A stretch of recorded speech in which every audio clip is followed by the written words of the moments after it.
Head over to miniaturemarket.com where they have thousands of board games at discounted prices like Finger Guns at High Noon.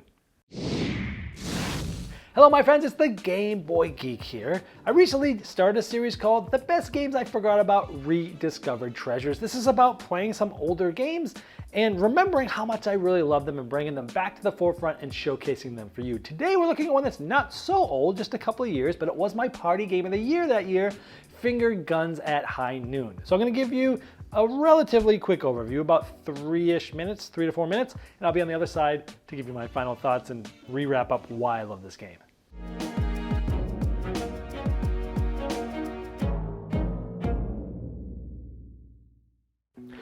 Finger Guns at High Noon is a party game for 3 to 8 players where each player is going to be a Wild West figure and you have health and you're trying to do different finger gestures to sometimes match other people, sometimes not, and try to hit other people's health down. You're trying to be one of the last survivors to win. Now again, you're trying to be the last survivor or survivors to win. In a 3 or 4 player game, you're trying to be the single last survivor. More than 4 players, you're trying to be the last 2 survivors. And again, you start with 20 health, and if you get to 0, you're killed, and we'll show you what happens there. So the game's played over multiple rounds. Each round, players will start discussing and colluding with each other of what they want to do. Sometimes you want to do the same thing as other players. Sometimes you don't. Sometimes everyone wants to gang up on whoever has the most health. Sometimes players want to collude and posse together. Once anybody wants to start, they just say 3, 2, 1, draw. And when they say draw, you have to make one of these different gestures. Now, the player that started this, it said 3, 2, 1, draw, becomes the sheriff. Essentially, they can't be the one to count down next round. It has to be somebody else. So different people can call it in different rounds. Then you're going to go in this order. Now, posse. So if at least half of the players that are surviving, that are still alive, had their thumbs up, all other survivors lose 5 health. So you're kind of colluding with everybody, trying to be in the bunch that is the majority of putting their thumbs up. So there. And if not, then well, nothing happened. You kind of wasted your move. The saloon, you can show 2, 3, or 4 fingers, and if you're the only one to play that, you gain that much health, 2, 3, or 4. But if anybody else put that many fingers up, you all cancel each other. So if multiple people played 2, then all the players that played 2 get canceled. Shot. If you basically go like that and you point at somebody, that player is going to lose 2 health. And imagine that multiple people can be shooting them. Lasso. This is when you're kind of like, lassoing something. Now this is a cool one, because there's an allied deck, and at the beginning of the round you get to see what allied card is out, and if you successfully lasso, you get this. Now you only get it if you're the only player to lasso. If more than one does, you all cancel each other out. If you get this, it might be an instant where something happens, like all other survivors lose health.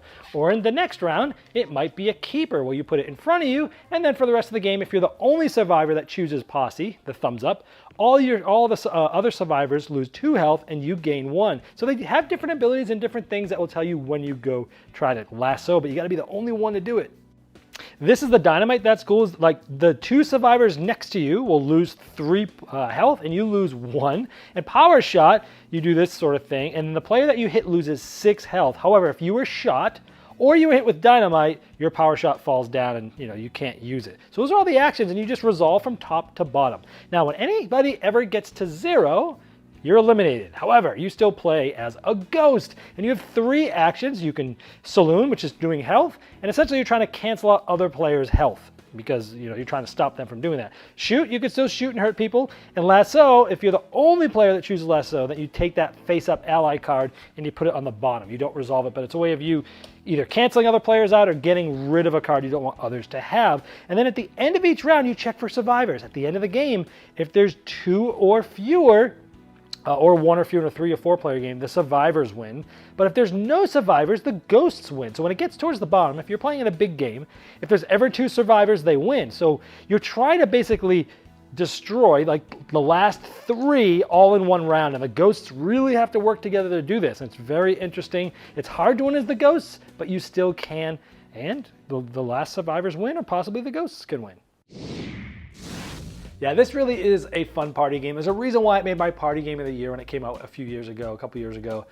This is more like a social collusion game, similar to a game called Dead Last, which I'll try to remember to put a link for that review in here too. That's another game in this genre where you're trying to like work with other players and get them to do certain things with you or against other people. You're like, hey, you know, like you're trying to work, like, hey, you know, let's do this over here, you know, and you're trying to figure it out. You're looking at other people and trying to get things going, but anyone can call around at any time if they're like, no, I know what I'm doing. No one's working with me. I'm just gonna, let's go. 3, 2, 1, draw, you know, and you go.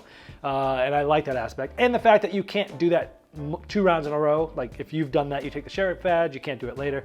It gives this cool thing of like people trying to work together and then, uh-oh, we've got to make up our mind and go. And I like that. It doesn't drown the game out. It keeps the game moving, and it's fun that you're giggling and looking at other players, trying to figure out, you know, what we're going to do. Or what are you going to do? What am I going to do? What do I think other players are going to do? You get in the heads of other players. Some players are going to tell you they're going to do this thing. They're going to work with you, and then they're going to screw you over and do something else against you.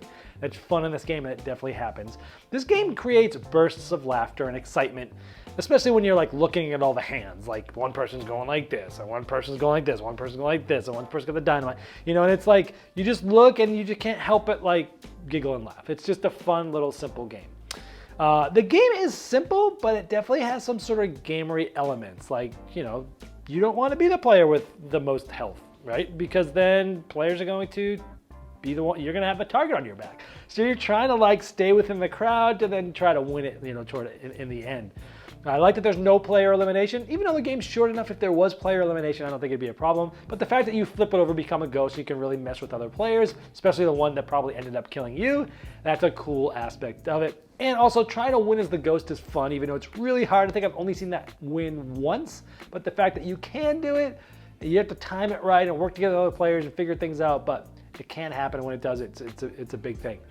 And it can take you, you know, one full play really to understand the timing and how things work and how things trigger off other things. And, oh, I won't be able to do this because I was doing this, but I had to put it down because I got shot by someone else.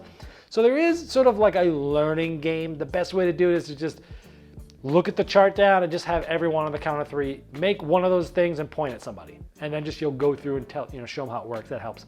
But it's just a fun game that I hadn't played in a while. I had a chance to play it recently, and I just forgot how much I really did enjoy this game. And even though it's a more recent game, I still hadn't played it much since the review and such, because I have to play so many games, you know, for reviews and such. But this is a really great one. So check this one out. And I'll also put a link for the Dead Last game as well. This has been the Game Boy Geek, breaking down barriers, growing relationships through board games by helping you on the next one you'll love. Hello, my friends. It's the Game Boy Geek here. Recently, I started a series called the Rediscovered. This is the next video in my series, the best games I don't even know anymore. Today, not today, how about yesterday? How about what this stupid series is? I recently started a series called, it helps if you remember the name of your series. What is it called? The best games I forgot about. I gotta write that down somewhere.